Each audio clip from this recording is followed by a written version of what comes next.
नमस्कार मित्रांनो, मी मयन सर. मी आपल्यासाठी आज घेऊन आलेला आहे परफेक्ट कंटिन्युअस प्रेझेंट टेन्स. बघा, परफेक्ट कंटिन्युअस प्रेझेंटला चालू पूर्ण वर्तमान काळ असं म्हटलं जातं किंवा पूर्ण अपूर्ण वर्तमान काळ असंही म्हटलं जातं. परफेक्ट कंटिन्युअस प्रेझेंट हे म्हणजे continuous present and perfect present या दोघांचं मिक्सिंग नाही, तर तो स्वतंत्र काळ आहे. बघा, कुठलीही एखादी क्रिया एका विशिष्ट वेळेला चालू होऊन स्टार्ट होऊन ती सद्यस्थितीतही चालूच आहे असं जेव्हा सांगायचं असतं तेव्हा या काळाचा उपयोग केला जातो.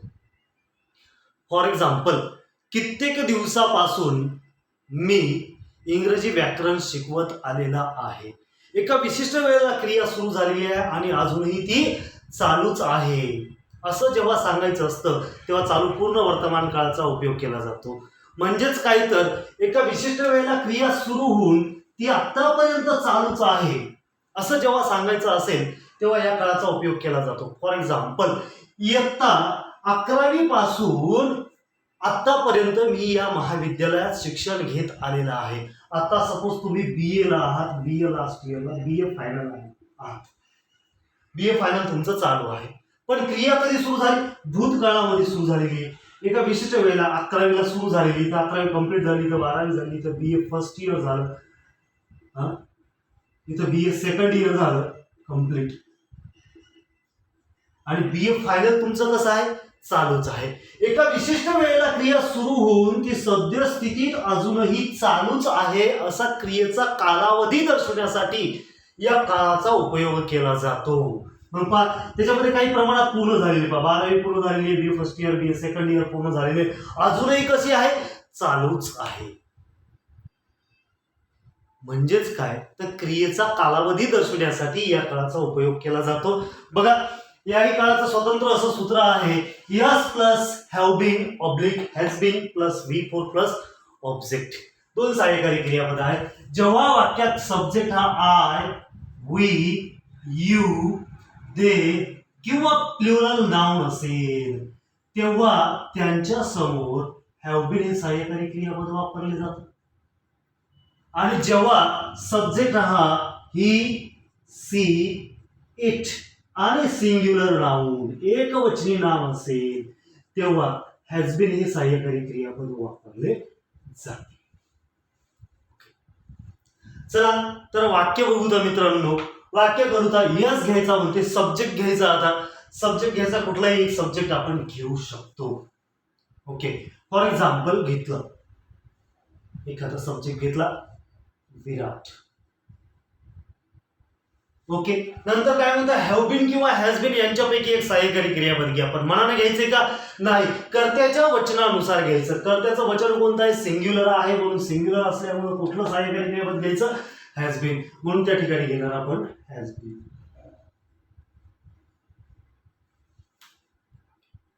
त्यानंतर म्हणतो क्रियापदाचं चौथं रूप. क्रियापदाचं चौथं रूप ऍक्च्युअली इंग्रजीमध्ये नसतं, V1 प्लस ING असतं. मग V1 प्लस ING म्हणजेच काय? V4. मग आपण V1 घेऊ. फॉर एक्झाम्पल घेतलं प्ले. कंटिन्युअस प्रेझेंटच्या व्हिडिओमध्ये आपण क्रियापदास ING लावण्याचे नियम बघितले होते, तरी या ठिकाणी थोडक्यात सांगतो. कोणत्याही क्रियापदाचं शेवटचं अक्षर ई आला असेल तर ती काढून टाकायचं आणि त्याला ING लावायचं. For example make, making, take, taking, wake, waking, या पद्धतीची. ही झाली पहिली गोष्ट. दुसरी गोष्ट आहे, कोणत्याही क्रियापदाचं शेवटचं अक्षर व्यंजन आलं असेल आणि त्याच्या पूर्वीचं अक्षर त्या संपूर्ण क्रियापदामध्ये फक्त आणि फक्त एकच स्वर आला असेल तर ते शेवटचं व्यंजन पुन्हा लिहिलं जातं आणि त्याला ING प्रत्यय लावला जातो. Swim, swimming. दुसरं घेतलं आपण पुट, PUT, पुट. शेवटचं अक्षर काय आहे? टी, व्यंजन आहे. त्याच्या पूर्वीचा अक्षर कोणता आहे? यू, स्वर आहे. संपूर्ण क्रियापदामध्ये एकच स्वर आलेला आहे आणि तेही कुठं? शेवटच्या अक्षराच्या अगोदर. म्हणून ते शेवटचं व्यंजन पुन्हा लिहिलं जातं आणि त्याला ING प्रत्यय लावला जातो. परंतु याला अपवाद आहेत. कोणते अक्षर? जर क्रियापदाची शेवटचे अक्षर W, X, Y आणि Z यांच्यापैकी आलेले असतील तर त्यावेळेस मात्र ते परत लिहिल्या जाणार नाहीत. फॉर एक्झाम्पल ड्रॉ असेल, मिक्स असेल, प्ले असेल, या पद्धतीनं. तिसरी एक गोष्ट आपण पाहिली होती, कोणत्याही क्रियापदाची शेवटची अक्षरं आय ई आली असतील तर ती आय ई काढून त्याच्याऐवजी वाय घ्यायचं आणि त्या क्रियापदाला आय एन जी प्रती लावायचं. लाय, लाईन, डाय, डाय या पद्धतीच्या क्रियापदाला आय एन जी लावण्याच्या 3 गोष्टी लक्षात ठेवायच्या. या 3 गोष्टीच्या द्वारे आपण क्रियापदाचं चौथं रूप तयार करू शकतो. पण क्रियापदा चौथ्या रूपासोबतच क्रियापदापासून जिरण आणि नाऊन सुद्धा तयार करू शकतो. मग चला, तर या ठिकाणी या तिन्हीपैकी कुठली गोष्ट लागू होणार तर कुठलीच होणार नाही. दुसरी होऊ शकते, परंतु वाय आलेला आहे, अपवाद आहे, म्हणून त्या ठिकाणी डायरेक्ट आय एन जी लावणार आपण. प्लेइंग काय खेळतोय तर ऑब्जेक्ट घ्यायचं, काय म्हणतो क्रिकेट. ओके, एवढंच घेतलं तरी चालतं, किंवा वाक्य वाढवून आपण आता थोडेसे मोठाले वाक्य घेऊन कधीपासून खेळतो ते लिहायचं असेल तर याच्यामध्ये एखादे सेन्स झालं, फ्रॉम झालं, फॉर झालं, असा क्रियेचा कालावधी दर्शवणारे प्रिपोजिशन्स येतात. मग यापैकी एखादा आपण काय करतो, सेन्स घेऊया. सेन्स, आता सेन्स म्हटलं तर एक्झॅक्टली वर्ष येतं समोर. ओके, एक्झॅक्टली वर्ष समोर येतं, मग ते वर्ष घ्यायचं. आता एक्झॅक्टली विराट कधीपासून खेळतो हे मला माहित नाही, पण आपण लिहूत आहे जनरली किंवा कधीपासून खेळतोय, सिन्स 1990, 1990 पासून. हे अंदाज लिहिलेला आहे, त्याचा विराट कोहली सोबत काही संबंध नाही. म्हणून वाक्य काय झालं, Virat has been playing cricket since 1990. कोणत्या प्रकारचं वाक्य झालं, असर्टिव्ह, अफर्मेटिव्ह, विधानार्थी, होकारार्थी वाक्य. ओके, चला मराठीत अर्थ काढू. आता कसा काढायचा मराठीत अर्थ, आपल्या अमिबाच्या आकृतीनुसार. ओके, मग अमिबाच्या आकृतीचा वापर करू. पहिल्यांदा काय करतो आपण, सब्जेक्ट घेतो. विराटला मराठीत काय म्हणणार आपण, विराटच म्हणणार, घेतलं. त्यानंतर डायरेक्ट वाक्याच्या शेवटी जायचं. काय म्हणतो, सिन्स 1999, इथून डायरेक्ट वाक्याच्या शेवटी गेलो. सिन्स 1999 म्हणजे काय, 1990 पासून. वापस आलो कुठल्या शब्दावर, क्रिकेट, म्हणजे काय, क्रिकेटच म्हणतो किंवा चेंडूगळी, क्रिकेट. पुन्हा वापस आलो, अलीकडचा शब्द कोणता आहे, प्लेइंग. प्लेचा मराठी अर्थ खेळणे. खेळण्याचा धातू काय निघतो, खेळ. वाचण्याचा धातू वाच, लिहिण्याचा धातू लिह, पोहण्याचा धातू पो, खेळण्याचा धातू खेळ घेतला. आयएनजीचा मराठी अर्थ काय होतो, त. त्याचबरोबर काय आलं, वापस आलो आपण, हॅज बीन. याचा मराठीत काय अर्थ होतो, त आलेला आहे, त आलेला आहे असा अर्थ होतो. त आलेला आहे, त आलेली आहे, त आलेले आहोत, त आलेले आहात, अशा पद्धतीने. मग काय येईल, त आलेला आहे. खेळ लिहिला आपण, त हा प्रत्यय ऑलरेडी घेतलेला आहे. पुढे लिहायचं आलेला आहे, आलेला आहे. बघा काय झालं, विराट 1990 पासून क्रिकेट खेळत आलेला आहे. हे झालं विधानार्थी होकारार्थी वाक्य. विधानार्थी वाक्याचं होकारार्थी. पुन्हा आता विधानार्थी वाक्याचं नकारार्थी वाक्य करू. काय होईल, विराट हॅज नॉट बीन.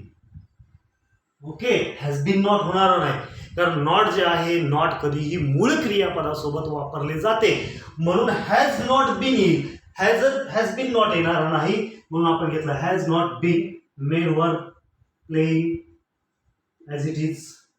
त्यानंतर object cricket, full stop. Sorry, complement राहिले काय, सिन्स 1990, फुल स्टॉप. हे प्रकार झाला असर्टिव्ह निगेटिव्ह, विधानार्थी नकारार्थी वाक्य. Virat has not been playing cricket since 1990. मग याचं मराठी करू तर काय होईल, विराट डायरेक्ट वाक्याच्या शेवटी 1990 पासून वापस आलो, क्रिकेट खेळत आलेला नाही.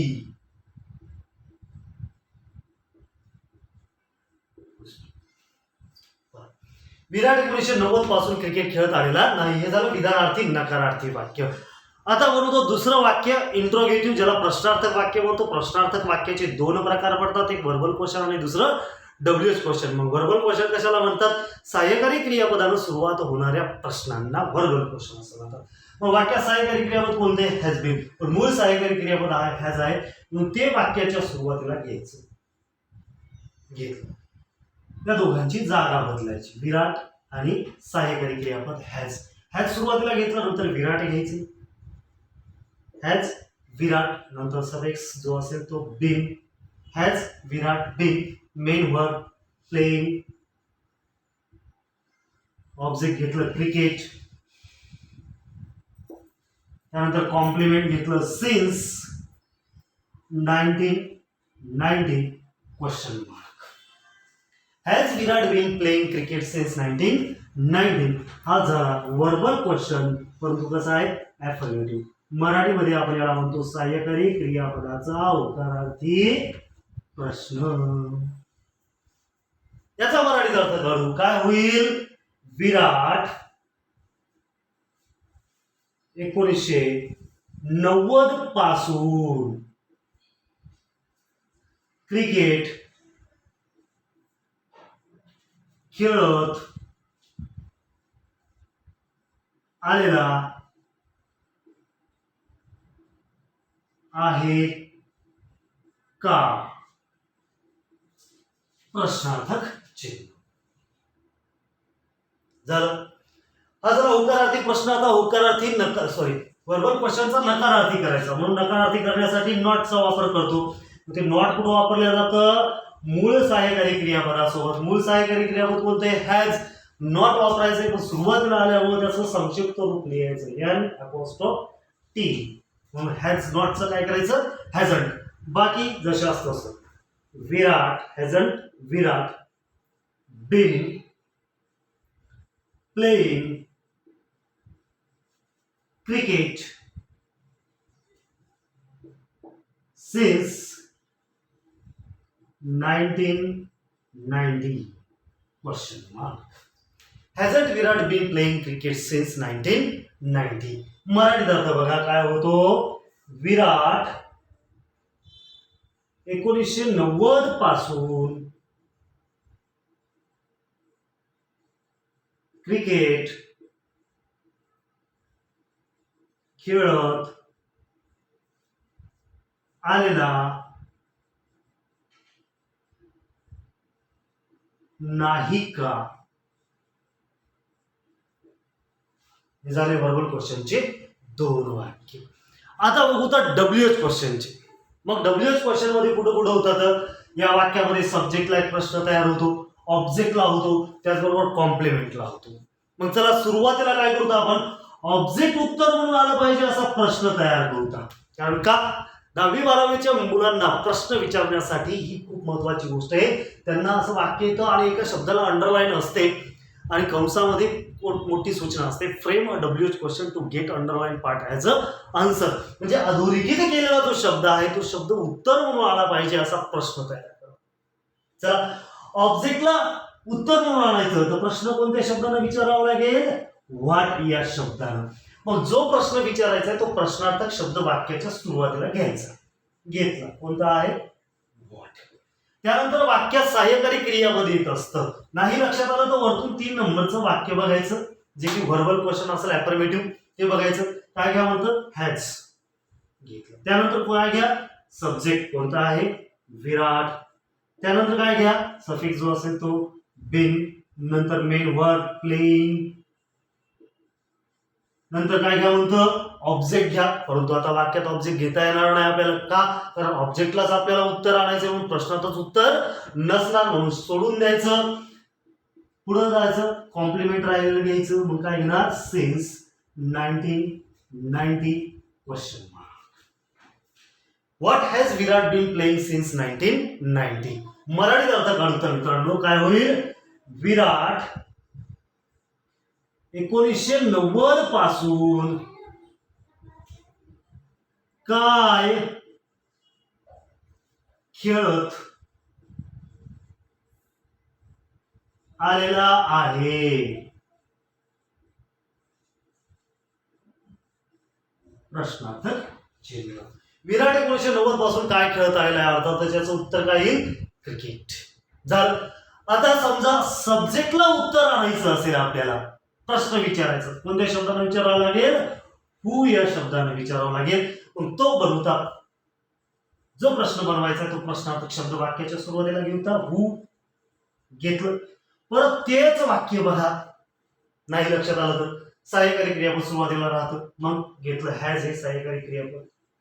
त्यानंतर काय घ्या म्हणतो, सब्जेक्ट घ्या. परंतु या प्रश्नात आपल्याला सब्जेक्ट येणार नाही का, कारण ऑलरेडी आपण सब्जेक्टलाच प्रश्न विचारतोय. मग प्रश्नात उत्तर असतं का, तर नाही. म्हणून हा शब्द सोडून द्या, सब्जेक्ट सोडून दिला. पुढे गेलो आपण, काय घेणार, बीइंग. त्यानंतर मेन वर्ब, प्लेइंग. त्यानंतर घ्या ऑब्जेक्ट, क्रिकेट. त्यानंतर काय घ्यायचंय, कॉम्प्लिमेंट. पुढं सिन्स 1990 क्वेश्चन मार्क. बघा, who has been playing cricket since 1990. मराठीत अर्थ काय होईल मग, 1990 पासून कोण किंवा कोण, 1990 पासून असंही करू शकता. 1990 पासून कोण क्रिकेट खेळत आलेला आहे, आलेला आहे. ओके. झालं. पुढचा एक प्रश्न तयार होतो आता, तो म्हणजे कुठं, कॉम्प्लिमेंटला. काय कॉम्प्लिमेंट, सिन्स 1990. मग आता पहा, 1990 नुसतं असतं तर भिन्न केला असता, परंतु आता या ठिकाणी काय आहे, सिन्स हे प्रिपोजिशन आहे, म्हणून त्याला घेऊन प्रश्न तयार करावा लागेल. तो म्हणजे काय, तर पहा हे आहे वर्ष, म्हणून याच्यासाठी कोणता येईल, व्हेन. आता नुसत्या व्हेन प्रश्न विचारला तर एक्झॅक्टली 1990 हेच उत्तर मिळणार आहे. पण आपल्याला काय पाहिजे, केव्हापासून, म्हणून काय विचारावं लागेल आपल्याला, सिन्स व्हेन हे शब्द घ्यावा लागेल. म्हणजे जे प्रिपोजिशन आलं ते घ्यावं लागेल. तर जर फ्रॉम आला असतं तर फ्रॉम घेतलं असतं, त्या पद्धतीनं. आता सिन्स व्हेन, परत तेच वाक्य तुम्ही बघू शकता. सहाय्यकारी क्रियापद घेतलं, कोणतं आहे, has. Since when has Virat been, पुढे गेलो प्लेइंग, मेन वर्ब प्लेइंग. त्यानंतर पुढे गेलो ऑब्जेक्ट घेतलं, क्रिकेट. पुढे काय काय म्हणतो, सिन्स 1990. परंतु त्यालाच आपण प्रश्न विचारतोय, म्हणून प्रश्नात उत्तर नसतं, म्हणून या ठिकाणी आपलं क्वेश्चन मार्क दिला. काय उत्तर प्रश्नाला, since when has Virat been playing cricket. Marathi अर्थ बघूता काय होईल ते, सिन्स व्हेन केव्हापासून, केव्हापासून विराट क्रिकेट खेळत आलेला आहे.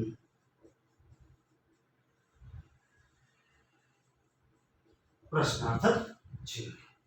बघा मित्रांनो, या पद्धतीने आपल्याला स्पोकनचे क्लास, टेन्स या पद्धतीने आपल्याला शिकायचे आहेत. तुम्ही जर चॅनलला नवीन असाल तर लाईक करा, सबस्क्राईब करा मित्रांनो.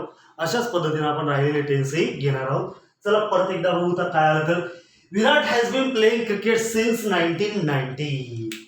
विराट 1990 पासून क्रिकेट खेळत आलेला आहे. Virat has not been playing cricket since 1990. Virat 1990 पासून क्रिकेट खेळत आलेला नाही. Has Virat been playing cricket since 1990.